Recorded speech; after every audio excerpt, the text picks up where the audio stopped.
حكايتنا النهاردة بتبدأ بأول ضحكة لطفل واللي معاها بتتولد جنية جديدة. الطفلة بتضحك والنبتة اللي بتتولد منها الجنية بتبدأ تطير في السماء لحد ما توصل للتاني نجمة على اليمين اللي بتاخدها على طول لأرض الجنيات. أول ما بتوصل هناك الجنيات بيستقبلوها بفرحة وبيودوها للشجرة الكبيرة بتاعة تراب الأساطير. كل الجنيات بيتجمعوا حواليها ويحطوا النبتة في نص الشجرة ويرشوا عليها شوية من تراب الأساطير، وفجأة بتظهر جنية بس صغيرة كده على قدها. في اللحظة دي بتيجي الملكة بنفسها وبتقول لها أهلا بيكي في أرض الجنيات، وبتمد إيديها وتفتح لها جناحاتها علشان تقدر تطير. بعدها كل مملكة من ممالك الجنيات بتحط رمزها قدام الجنية الجديدة، زي مملكة التلج والمية والنباتات وغيرهم كتير. فالجنية الصغيرة بتسأل الملكة هو إيه ده كله؟ فالملكة بترد الرموز دي هتساعدك تكتشفي موهبتك. الجنية بتبدأ تروح لمملكة المية بس مفيش حاجة بتحصل. تجرب تاني مع مملكة النباتات وبرضه نفس الحكاية. تفضل تجرب مملكة ورا التانية لحد ما في الآخر شاكوش صغير بيتحرك ناحيتها وبيبدأ ينور جامد جدا. الجنيات بيتجمعوا حواليها منبهرين، وواحدة منهم بتقول أنا عمري ما شفت حاجة بتنور كده، حتى لما نسمة جت أرض الجنيات ما كانتش كده. هي جنية رياح، ولما حاجة بتنور قدام الجنيات ده معناه إن الجنية دي هتبقى مميزة جدا. الملكة بتقرب منها وبتندل باقي الجنيات وبتقول لهم يقربوا ويرحبوا بيها. في اللحظة دي بيجوا كائنين ظراف كده تن وورنة. واحد فيهم بيقول لها ازيك يا آنسة تنة، أنا أصيل. اللي معاه بيرد عليه ويقول له يا عم اتكلم عدل شوية، وبعدين يبص لها ويقول له محسوبك بلبل بلابل في خدمتك يا فندم. بيسلموا على بعض وبيقولوا لها تعالي نفرجك على أرض الجنيات. أصيل بيقول لها انت جيتي في أحسن وقت في السنة. فبترد عليه ليه يعني؟ فبيقول لها عشان الربيع قرب. وبلبل بيكمل في أرض الجنيات كل فصل من فصول السنة ليه عالم خاص بيه. يعني مثلا في مملكة الخريف ومملكة التلج، وجنيات التلج دول خلاص هياخدوا أجازة بعد ما خلصوا شغلهم وجابوا الشتاء للعالم كله. وبيشير على مكان تاني ويقول ودي بقى مملكة الصيف، وكل دول دلوقتي بيستعدوا لأهم فصل في السنة، فصل الربيع. الجنية تنو كانت واقفة مبسوطة بتتفرج على كل الحاجات اللي بيعملوها، وبلبل بيقول لها جاهزة تشوفي المملكة بتاعتنا؟ يلا أهلا بيكي في عالم النباتات. فبترد تنو بانبهار الله إيه الجمال ده. أصيل بدأ يعرفها على كل حاجة بيعملوها، وكمان خدها على بيتها الجديد. قالت لهم وهي متفاجئة ده بيتي أنا. فأصيل رد وقال احنا كنا نفسنا إن الجنية الجديدة تبقى مننا، علشان كده جهزنا المكان وعملنا لك شوية هدوم، بس يعني هيطلعوا كبيرين عليكي حبتين عشانك لسه صغننة. بلبل قال لها يلا خلصي بسرعة وتعالي على ورشة الجنيات، مشيرة هتفرح بيكي جدا. وسابوها ومشيوا. ساعتها تنو بدأت تظبط لبسها، وفي الخلفية بلبل بيقول لأصيل هو أنت ليه جبت غزل مقاس 5؟ مش قلت لك 7؟ أصيل قال له لا يا عم أنت اللي قلت لي 5. وفضلوا يتخانقوا شوية لحد ما شافوا تنهو وهي خارجة عليهم بشكلها الجديد. بلبل فرقع من الفرح، وتنهو قالت وهي باصة حواليها ياه ده الكل هنا مشغول قوي. فرد عليها بلبل وقال احنا هنا بنصنع أطباق وحلل وسلال وحاجات تانية كتير. وفي اللحظة دي ظهرت مشيرة وقالت لهم خلصتوا العربية؟ بلبل قال ايوه طبعا خلصناها. واصيل قال ورا منه العربية خلصته زي الفل. ومع ان مفيش اي حاجة ضايعة مشيرة بتتنفس الصعداء وبتقول لهم خلاص طالما كله تمام روحوا شوفوا شغلكم. فعلا تنهو بتفرح قوي لما بتشوفها وبتقول لها وهي ماسكه ايدها هات ايدك كده، ياه ايدك ناعمه قوي، استني بس يومين شغل وهتبقى انشف من ايد اصيل. مشيره تضحك وتقول يا اصيل يا بلبل خدوا العربيه ووصلوا الطلبات. بس اصيل بيرد على بلبل وقال له بس في عجله ناقصه. مشيره بتسمعهم وهم بيحاولوا يلفوا الكلام بس مش عارفين يغطوا على اللي حصل. تنها بتلاحظ الموقف فبتحب تساعد وقالت لمشيره ممكن اروح معاهم. مشيره بتوافق وهي مبتسمه، وهم بياخدوا العربيه وبيمشوا. اصيل بيمسك العربيه بايده بدل العجله الناقصه، وتنه تتعرف على الفار اللي بيزق العربيه اسمه جب. وفجأة يطلع عليهم زرع غريب من الغابة وبيبدأ يطاردهم. يجروا بسرعة وهم بيحاولوا يهربوا لحد ما يخبطوا في شجرة كبيرة وكل الحاجات اللي معاهم تتكسر. في اللحظة دي الجنيات التانيين يطلعوا عليهم من فوق وتنهو تحكي لهم اللي حصل. فواحدة من الجنيات قالت لها ده اسمه الشوك النطاط، الزرع ده بيقطع أي حاجة يقابلها. وفي نفس الوقت بلبل وأصيل بينادوا عليهم من بعيد وبيقولوا احنا جبنا لكم شوية حاجات للربيع، دي أنابيب. لما منيرة رمت شوية مية في الهوا ندى رسمت قزح في الجو. تنهو اتنبهرت من اللي شافته وقالت لها انت هتعملي بيه ايه؟ ندى ابتسمت وقالت لها هاخده معايا لأرض الناس. تنهو استغربت وقالت يعني ايه أرض الناس؟ ندى ردت وقالت ده المكان اللي بنحول فيه الشتاء للربيع. فوز قالت وانا هحضر الفطار لكل الحيوانات. وردة قالت وانا هفتح كل النباتات. ومنيرة قالت لهم وعلشان نوصل هناك بنطير لحد ما نوصل لتاني نجمة وهو على اليمين، وبعدين نكمل على طول لحد أرض الناس. تنه قالت لهم وهي متحمسة، باين كده إن أرض الناس جميلة قوي، يودعوها ويمشوا. وهم في الطريق تنه تشوف نسمة وهي بتحول الهوا لرحيق. تنه قالت لي معاها روحوا انتوا وانا هحصلكم. راحت نسمة، بس نسمة اتفاجئت واتخضت من وجودها. فتنه وقفت اللي كانت بتعمله وقالت لها انا اسفة، بس نسمة بصت لها بقرف ومشيت. تنه راحت وراها تاني وقالت لها ايه موهبتك؟ نسمة ردت وقالت لها انت شايفة ايه؟ تنه بصت وقالت وهي متفاجئة يا نهار ابيض، هو انت بتاعت اللقاح؟ بتاعت اللقاح؟ انا جنيه بيطير بسرعه ودي موهبة نادرة، كل الجنيات هنا بيعتمدوا عليا. تنه قالت لها وهي فرحانة ده زي اللي انا بعمله بالظبط، يعني احنا كده زي بعض. نسمة اتضايقت وقالت لها ببرود انا بغير الطبيعة، اما انت بتاعت اطباق وحلال، وده معناه ان الربيع ما بيعتمدش على التنه الغبية. تنه اتصدمت وقالت لها انا لما اروح ارض الناس هثبت لك احنا قد ايه مهمين. نسمة ضحكت ضحكة مستفزة وقالت لها لما مين تروح ارض الناس؟ تنه قالت بحماس انا. نسمة قالت بسخرية اه طبعا انتوا ليكوا اهمية كبيرة هناك وانا هستنى اشوف. ومشيت سابتها. وتنو هي كمان مشيت، بس كانت زعلانه جدا من اللي نسمة قالته. وهي ماشيه شافت حاجه بتلمع على الشط، رحت لها ولقيت كمان شويه حاجات، فضلت تلعب بيهم وتلمهم، وبعدها طارت بيهم على المخزن. بلبل قال لها وهو مستغرب ايه الحاجات دي؟ قالت له تنو معرفش. اصيل قال دي حاجات تهيه وبيبقى اصلها من ارض الناس. فجاه جت مشيره وقالت لها انا مش عاوزاكي تضيعي وقتك في الحاجات دي، وهي بتلم وتمشي. بلبل قال لها يلا نستعد علشان مراجعة الملكة الليلة. تانو استغربت وقالت يعني ايه مراجعة الملكة؟ قال لها الملكة النهاردة هتراجع كل حاجة الجنيات عملوها عشان الربيع، وسابها ومشي. تانو قالت لنفسها دي فرصة حلوة قوي علشان اثبت نفسي قدامهم. وفضلت طول الليل سهرانة بتخترع شوية حاجات علشان توريهم للملكة. اشتغلت كتير كتير جدا، والجنيات بدأوا يستعدوا لمراجعة الملكة. الملكة وصلت والوزير قال بصوت عالي ابدأوا عزف. المزيكا بدأت والملكة كانت مبسوطة بكل حاجة.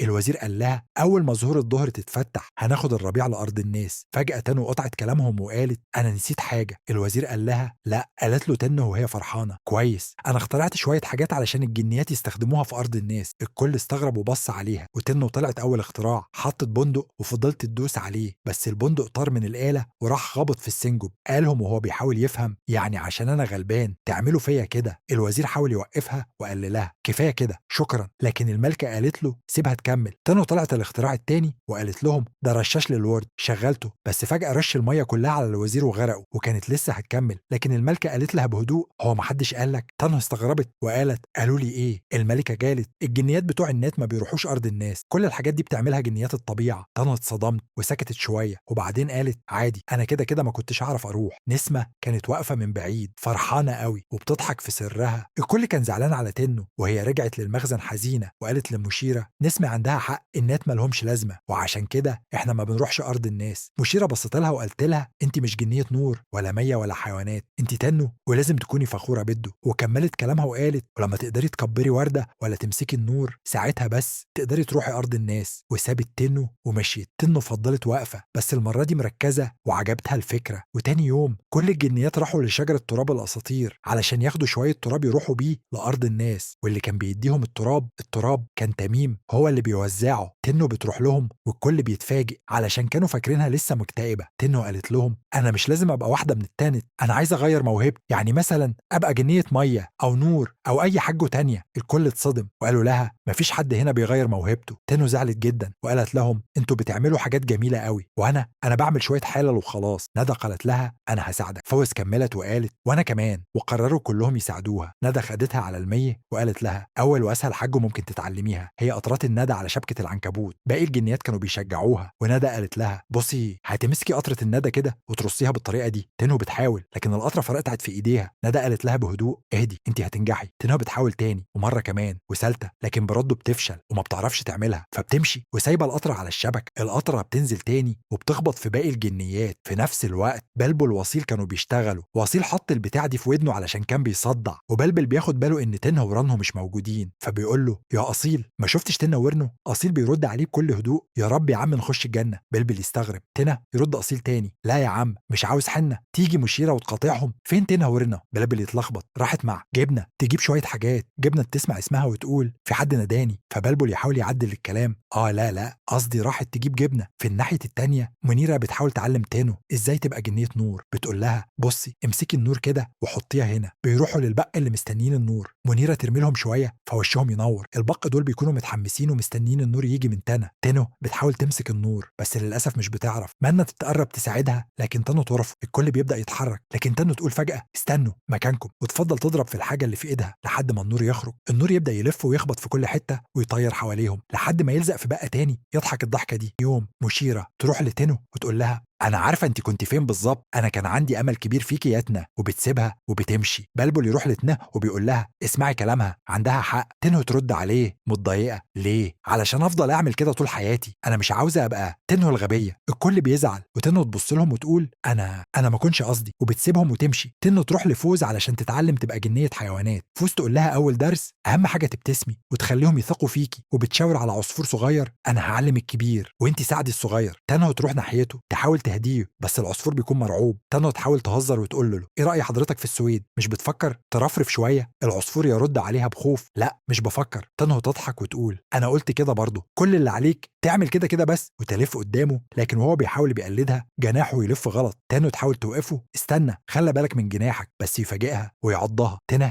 وهي متألمة تقول له بهدوء ارجوك اسمعني، انا فشلت فشل ذريع الفترة اللي فاتت بس يمكن لو انت اتحركت شوية انا انجح. العصفور يتوتر اكتر ويرجع مستخبي في البيضة بتاعته. فوز تشوف الموقف وتقول للعصفور. تنو تبص على العصفور الكبير وتقول شكله شاطر في الطيران يمكن يساعدنا، وبتبدأ تتحرك ناحيته. لكن فجأة واحد من الكشافين بيصرخ صقر صقر جاي علينا. الجنيات تتنبه والصقر بيبدأ يجري ناحية تنو ورنه. تنو تجري بكل قوتها تطير بين الأشجار وتحاول تهرب لحد ما تستخبى جوه شجرة كبيرة. جوه الشجرة دي تلاقي نسمة تستغرب وتقول انت بتعملي ايه هنا؟ ده مخبئي. لكن الصقر بيبدأ يضرب الشجرة بمنقاره. الشجرة بتتهز ونسمة تقع وتنو تنزل وراها. نسمة تلاقي نفسها قدام الصقر مباشرة وهو خلاص هياكلها. لكن في اللحظة دي كل الجنيات يرموا فاكهة عليه بسرعة. الصقر يتفاجئ يتلخبط ويطير هارب. الكل بيضحك على المنظر لكن نسمة تبص لتنو وتقول انت كنت هتوديني في داهية. تنو ترد انا كنت بحاول اساعدك. نسمة ببرود تقول يبقى تبطلي تحاولي وترجع لاصحابها. تنو تبص حواليها وتحس انها فعلا ملهاش مكان. تجلس لوحدها وتقول بحزن انا كده عمري ما هروح ارض الناس. وهي ماشية تلاقي قدامها البتاعة دي صندوق صغير تفتحه وبيجي لها فكرة. تنو تلاحظ خرم صغير في نص الجهاز تفضل تدور حواليه وتشوف ناقصه ايه. وفجأة تلاقي البتاعة دي تشدها وتلاقيها بتلمع. تركبها مكانها وتبدأ تلف فيها. وفجأة الجهاز اللي كانت بتصلحه يطلع موسيقى صوت حلو بيملى المكان. واصحابها يسمعوا الصوت ويجروا عليها يبصوا على اللي عملته ويبقوا مبهورين جدا. وردة تقول لها وهي فرحانة انت مش واخدة بالك انت عملتي ايه؟ دي موهبتك يا تنة، انت بتخترعي وبتصلحي الحاجات اللي زينا ما نعرفش نعملها. ندى تضيف مين بقى يفرق معاه ارض الناس طالما عنده الحاجات الجميلة اللي بتعمليها دي؟ تنة تبص لهم وتقول انا اللي يفرق معايا، نفسي اشوف الحاجات دي بتيجي منين. اصحابها يبصوا لبعض ويقولوا لها فكري شوية وهتعرفي ان كلامنا صح. بس تنه ما تردش وتوفى مكانها ساكتوا وهما يسيبوها ويمشوا. بعدها تنه تروح لنسمة وتخبط على بابها وتقول لها ممكن تعلميني؟ انا عاوزه ابقى جنيه طيران زيك. نسمة تفتح الباب وتبص لها ببرود وتقفله تاني. تنه ما تيأسش وتفضل تتحايل عليها انت املي الوحيد، كل اصحابي سابوني، ساعديني لو سمحتي. نسمة تفكر لحظه وبعدين تفتح الباب وتقول لها ماشي هساعدك. وتبدأ المهمة. يبعتوا للغابة علشان تنه تبدأ التدريب. واول حاجة لازم تعملها تمسك الشوك النطاط وتنه تبدأ اول خطوة وتعمل دايره من الخشب علشان تصطادوا بيها. بس الشوك النطاط جوه الدايره اللي عملتها وبتقول لجبنه جاهز. جبنه بيرد بخوف لا، لكن تنه بتحاول تطمنه ما تخافش عددهم 7 أو 8 بالكتير. يبداوا يتحركوا بحذر ونسمه بتتفرج عليهم من بعيد وهي مش مصدقه. تنه تشوف الشوك النطاط تجري وراهم وتفرد العصايتين وبمهاره تمسك 2 منهم وبتحبسهم جوه الدايره. نسمه تروح تفتح لهم الباب تاني لكن تنه تفضل تجري ورا الباقي. بس فجاه الامور تخرج عن السيطره. الشوك النطاط يتحولوا لجيش كامل يكسروا الدايره الخشبيه ويقتحموا ارض الجنيات. بيبداوا يدمروا كل حاجه قدامهم. كل الاستعدادات اللي كانت معموله للربيع كل حاجه بتبوظ. تنو تروح تشوف الخراب اللي حصل والجنيات يبصوا لها باستغراب وعتاب ويسالوها انت عملتي ايه؟ تنو تدافع عن نفسها كنت بحاول بس امسك الشوك النطاط. لكن ورده ترد بحزم مفيش جنيه زراعه في العالم تقدر تمسكهم بالشكل ده. وساعتها الملكه توصل وتشوف اللي حصل وتتصدم من الدمار اللي قدامها. تنو تقف قدامها بكل شجاعه وتقول دي غلطتي، انا السبب في كل ده، وتعتذر للملكه. وبتسيبهم وبتبعد وهي حزينه جدا. الملكه تجتمع مع الوزراء وتقول بحزم الربيع لازم يجي في ميعاده، ما ينفعش نتاخر. الملكه تبص حوالينها وتشوف الرعب في عيون الجنيات وتقول وتقول بهدوء لو ما جاش الربيع في ميعاده ممكن يحصل خلل في العالم كله. الكل يسكت في توتر، وبتسأل مشيرة الملكة هل ممكن نعيد تجهيز كل حاجة في الوقت اللي فاضل؟ مشيرة تفضل تحسب وتحسب، وبعد لحظة صمت تقول بيأس مستحيل. القلق ينتشر وكل الجنيات بيترعبوا من اللي جاي، وفي الوقت ده تنو تمشي بعيد وتوصل لشجرة تراب الأساطير وتقعد قدامها حزينة، وتمين حارس الأساطير بيشوفها من بعيد يقرب منها ويسألها انت كويسة؟ تنو تبتسم ابتسامة حزينة وتقول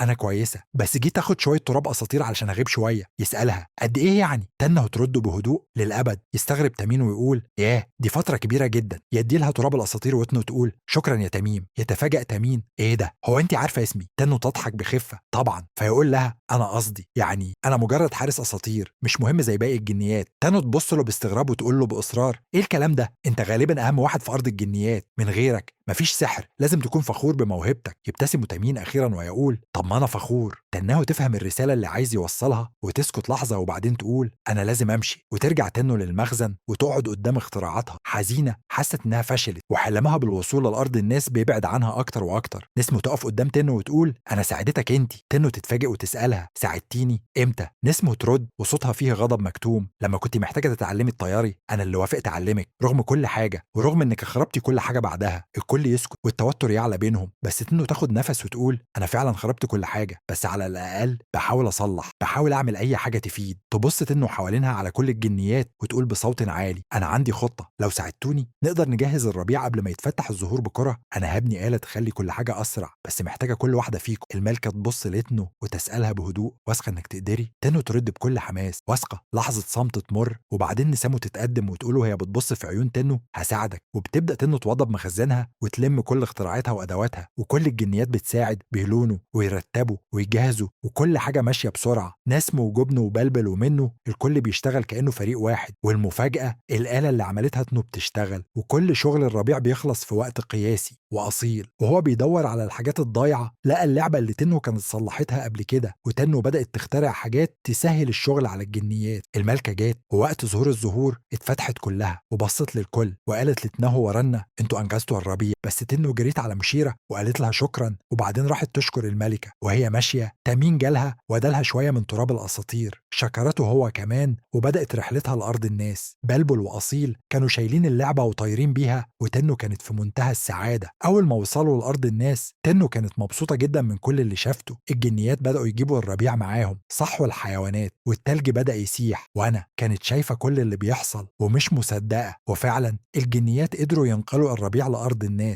وبتبدأ مهمة تانا رشت شوية من تراب الأساطير على اللعبة، وفجأة اللعبة طارت ومشيت تدور على البيت اللي المفروض تروح له. تنو فضلت تلف على بيوت كتير لحد ما وقفت قدام بيت معين وبصيت من شباك الأوضة وانبهرت. كل حاجة حواليها كانت جديدة وغريبة. وفجأة بنت صغيرة دخلت الأوضة. تنو خبطت على الإزاز وبسرعة جريت تستخبى. البنت فتحت الشباك وشها نور من الفرحة، كانت لقيت لعبتها. طلعت المفتاح وشغلتها وكانت فرحانة جدا. ساعتها مامتها ندهت عليها وقالت لها تعالي يا ويندي، واتنحوا ورانا كانوا طايرين من الفرح. أصلهم رجعوا اللعبة لصاحبتها. الملخص ده كان بصوت عامر محمد. ولو عجبكم الفيديو ما تنسوش تعملوا سبسكرايب لقناة فيلم مختصر على يوتيوب. وبس كده، سلام.